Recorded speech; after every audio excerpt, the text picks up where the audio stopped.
First line நேயர்களுக்கு வணக்கம். ஒரு பக்கம் அரவிந்த் கெஜ்ரிவால் வெளியே வந்துட்டார். நேற்று உச்சநீதிமன்றம் அவரை 20 நாட்கள் வெளியில் இருக்கும்படியும் அனுமதித்திருக்கிறது. அப்படி ஒரு பெயிலை கொடுத்திருக்கிறது. இந்திய அரசியல் வரலாற்றில் இப்படி ஒரு குறிப்பிட்ட தேதி வரை ஒரு அரசியலுக்காக, அதாவது பிரச்சாரத்திற்காக ஒருத்தருக்கு பெயில் கொடுத்ததா வரலாறே கிடையாது. இதுதான் முதல் முறை. நேற்று அரவிந்த் கெஜ்ரிவால் வந்துட்டார். இன்னைக்கு மத்தியானம் அவர் ஒரு ஆவேசமான ஒரு பேச்சை கொடுத்தாரு. இந்தியாவில் என்ன நடக்குது அப்படின்ற உண்மையை புட்டு புட்டு புட்டு வச்சார் அப்படின்னு நம்ம பார்த்தோம். இப்போ என்ன பார்க்க போகிறோம் அப்படின்னா, இன்னொரு பக்கம், ஒரு பக்கம் அரவிந்த் கெஜ்ரிவால் வந்துட்டார். ஏற்கனவே நம்ம ராகுல் ஒரு பக்கம் பிரச்சாரத்தை தீவிரப்படுத்தி இருக்கிறாரு. எங்கே போனாலும் அவருக்கு கூட்டம், அதாவது கட்டுப்படுத்த முடியாத கூட்டம் வந்துக்கிட்டு இருக்குது. உத்தரப்பிரதேசத்தில் இவ்வளோ பெரிய கூட்டமாக, அதுவும் ராமர் கோயிலை கட்டி விட்டால் எங்களை அசைக்க முடியாது, 40 ஆண்டுகளுக்கு நாங்கள் தான் இந்த நாட்டில் ஆட்சியில் இருப்போம்னு சொன்ன மோடியை ஒரே அடியாக கவுத்தி விட்டது அந்த ராமர் கோயில் அப்படின்னு நம்ம பார்க்கலாம். ராமர் கோயில் திறந்ததுனால எந்த ரிசல்ட்டும் கிடையாது, எந்த எஃபெக்டும் இல்லாமல் போயிடுச்சு. உத்தரப்பிரதேசில் ராகுல் போகும் இடமெல்லாம் கூட்டம் பயங்கரமாக முண்டி அடித்து கொண்டு வந்து அவரை பார்த்து கொண்டிருக்கிறார்கள். பார்ப்பதற்காக மட்டுமில்லை, ஆவேசமாக அந்த வண்டி கூடயே ஓடி வர்றாங்க. ஒரு எழுச்சியும் ஒரு உணர்ச்சி பூர்வமான ஒரு ஆதரவும் நம்ம பார்த்துறோம். அதே மாதிரி தான் பிரியங்காவுக்கும் மிகப்பெரிய ஆதரவு இருந்தது. யூபியில் மட்டும் நம்ம பார்த்தோம். ஏன்னா யூபி அவர்கள் தாத்தா பாட்டி காலத்திலேருந்து அங்கே போட்டி போட்டுட்ருக்காங்க. இந்திரா காந்தி போட்டி போட்டார், சோனியா காந்தி போட்டி போட்டார், ராகுல் காந்தி போட்டி போட்டார், இவங்க போட்டி போட்டாங்க. ஆனால் இந்த முறை நம்ம இப்போ பார்க்க போகிறது என்ன அப்படின்னா, ஒரு பயங்கரமான விஷுவல். இந்த காட்சிகளை பார்த்தா நீங்களே ஆச்சரியப்படுவீங்க. இங்கேயும் இப்படியா அப்படின்ற மாதிரி. அஸ்ஸாமில் இவருக்கு கூடிய கூட்டம் தான் இன்றைக்கு பரபரப்பாக பேசப்பட்டு கொண்டிருக்கக்கூடிய ஒரு கூட்டம். அதாவது யாருக்கு அப்படின்னா, பிரியங்கா காந்திக்கு. அதாவது எந்த மீடியாவும், கோடி மீடியாவாக இருந்தாலும் சரி, சாதா மீடியாவாக இருந்தாலும் சரி, அது சுத்தமாக நம்ம தமிழ் மீடியாவுக்கு அங்கே ஆளே கிடையாது. ஏஜென்சிக்காரன் கொடுத்தா மட்டும்தான் இவங்க போட முடியும். ஏன்னா இவங்க ஏஜென்சிக்கு பணம் கட்டுறாங்க. அவங்க கொடுக்குற விஷுவலையும் கோடி மீடியாவாக மாறிவிட்ட தமிழ் மீடியாக்கள் அதை போட முடியாது, போடவும் இல்லை. ஏன்னா அதை காட்டவே இல்லை. அப்படி ஒரு கூட்டம் கூடியிருக்கிறது. அந்த காட்சியை தான் நான் உங்களுக்கு காண்பிக்க போகிறேன். அதை தான் நீங்கள் பார்க்க போகிறீங்க. அதாவது அஸ்ஸாமில் பிரச்சாரத்துக்கு போயிருக்காங்க. யார்? நம்ம பிரியங்கா காந்தி அவர்கள் ஏற்கனவே யூபியில் அவர்கள் பிரம்மாண்டமான கூட்டத்தை பற்றி பார்த்துருந்தோம். நம்ம வீடியோ நம்ம தான் போட்டோம் ஒரு வாரத்திற்கு முன்பு.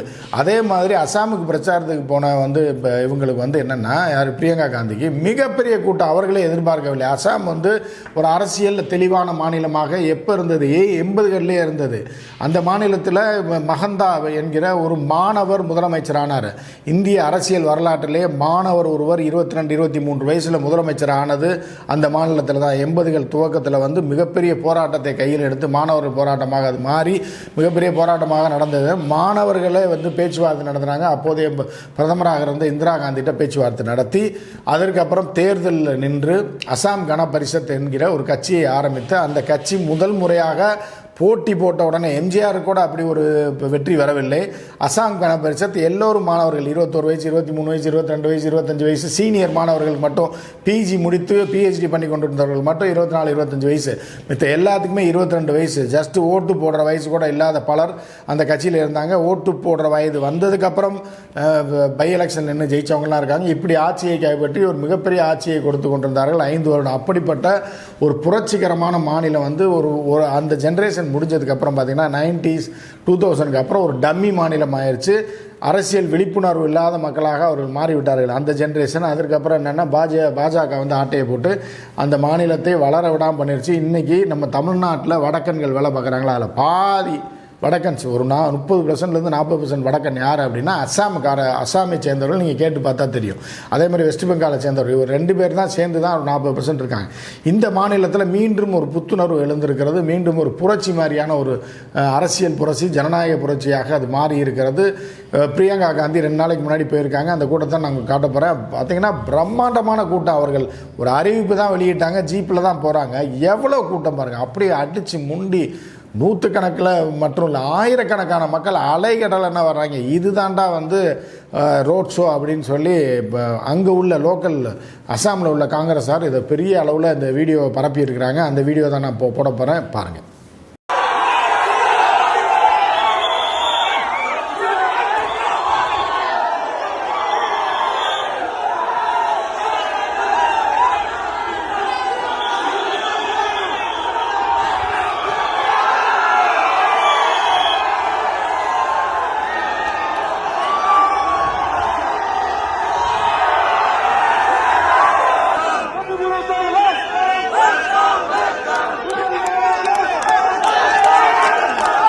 பார்த்தீங்களா, இந்த மாதிரியான ஒரு கூட்டம், இந்த கூட்டத்தை கூட கோடி மீடியா கவர் பண்ணலை, இந்த நேஷனல் மீடியா கவர் பண்ணலை, நேஷனல் ஏஜென்சிகள் கவர் பண்ணலை.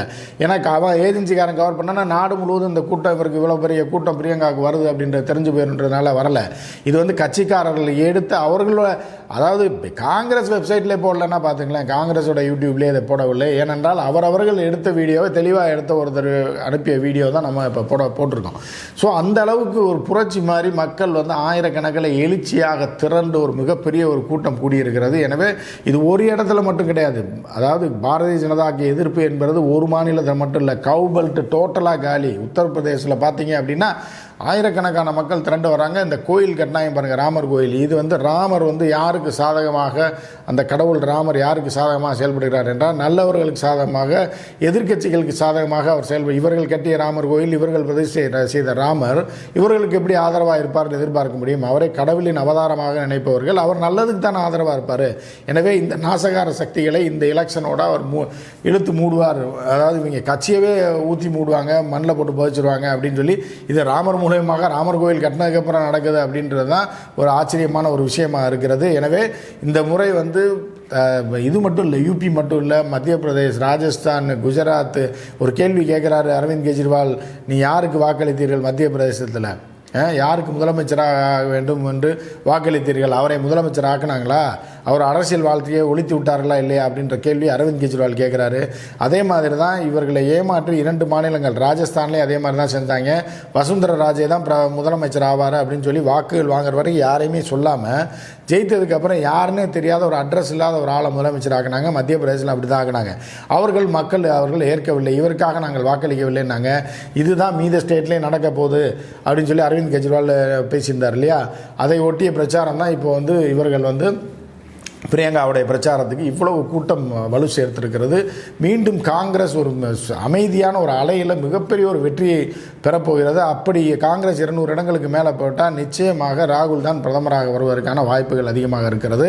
இல்லை என்றால் கூட்டணி ஆட்சியில் யார் வேண்டுமென்றால் வரலாம். இந்த புரட்சின்றது ஒரு அமைதி புரட்சியாக, வெளியே தெரியாத மோடி தான் ஜெயிப்பார், அவர்கள் தான் ஆட்சிக்கு வருவாங்க, 400, 200, 320 கதை விட்ட மோடி இன்று கண்ணீர் விட்டுருக்கார். உண்மையிலே கண்ணீர் விட்டுருக்கார். மேடையில் விக்கி அழுகக்கூடிய நிலை வந்திருக்கிறது.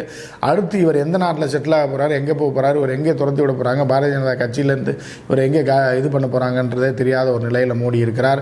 எனவே இவர்கள் தோல்வி உறுதி. இவர்கள் ஜூன் 4ஆம் தேதி மோடி பிரதமராக இருக்க மாட்டார். 5ஆம் தேதி வேறொருவர், 6ஆம் தேதியோ வேறொருவர் பிரதமராக இருப்பார். அதற்கான சமிக்கைகள் எல்லாமே இருக்குது. இது கண் முன்னாடி அந்த கூட்டத்தையும் பார்த்தீங்க.